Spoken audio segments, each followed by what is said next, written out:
ស្ដីអំពុំមីងបងអូនទាំងអស់គ្នាបន្ទាប់ពីឃើញវីដេអូសានខនណឺរួមហើយតើបងអូនអំពុំមីងអស់គ្នាគ្រឺតអត់ចឹងអូនចង់សួរបងថាតើបងស្រឡាញ់សានខនណឺត្រង់អីជាងគេសូមចម្លើយពិតណា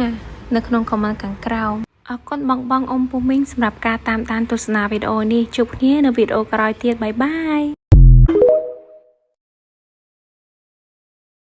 Hello Charlie You want to say something? Yeah. Richard សួស្តីបងប្អូនអរគ្នាចាតាំងពីចាំម៉ាម៉ាកើមកគឺខ្មែរទៅខ្ញុំលេងចេះនិយាយអស់ហើយសួស្តីបងនេះនាំកុំបើមកសាក់ថ្មសមុទ្រម្ដងនៅផ្ទះអត់មានណាគេមើលបងអញ្ចឹងហើយយកមកតាមខ្លួនបញ្ចុកចំណី Hello Charlie លេងកូនដៃនេះម៉ៃស្រែកដាក់មីក្រូកូនម៉ៃស្គាល់ម្លង3ភុំក៏ម៉ៃស្គាល់ដែរ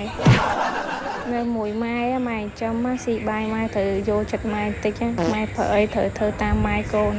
ឥឡូវដាក់ប័ណ្ណជំនាញមកប័ណ្ណមកមុនគេឲ្យអ៊ំពុះមីងស្ដាប់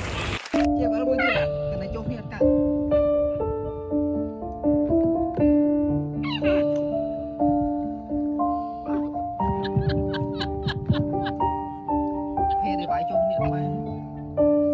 ជាង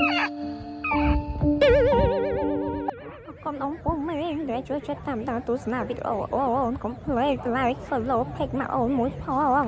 អរគុណអ៊ំពុំមីងជួបគ្នានៅវីដេអូក្រោយទៀតបាយបាយ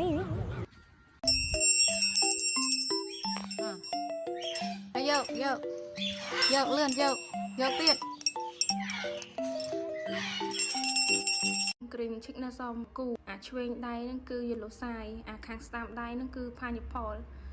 សិតតែសាងប៉ះបានកាន់បានលេងបានអញ្ចឹងបើសិនជាបងចាប់អារម្មណ៍កុំភ្លេចឆាតចូលពេកណាអត់នៅយូរទេបើសិនជាបងមកមុនបានមុនណាបាយបាយអរគុណ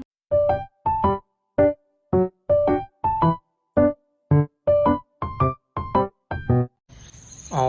លោកហើយលោកទៅសើខ្លួនឯងហ្មងណាអាមុខចាស់អាយុច្រើនណាស់តែចរិតនៅតែក្មេងតូចតែហ្មងនិយាយពេលខឹងគេដូចផ្ទុះក្នុងភ្លើងអញ្ចឹងខឹងឯងខឹងចុយតម្រៃខឹងពីបានគេលួងមិនតិចជាវាតិច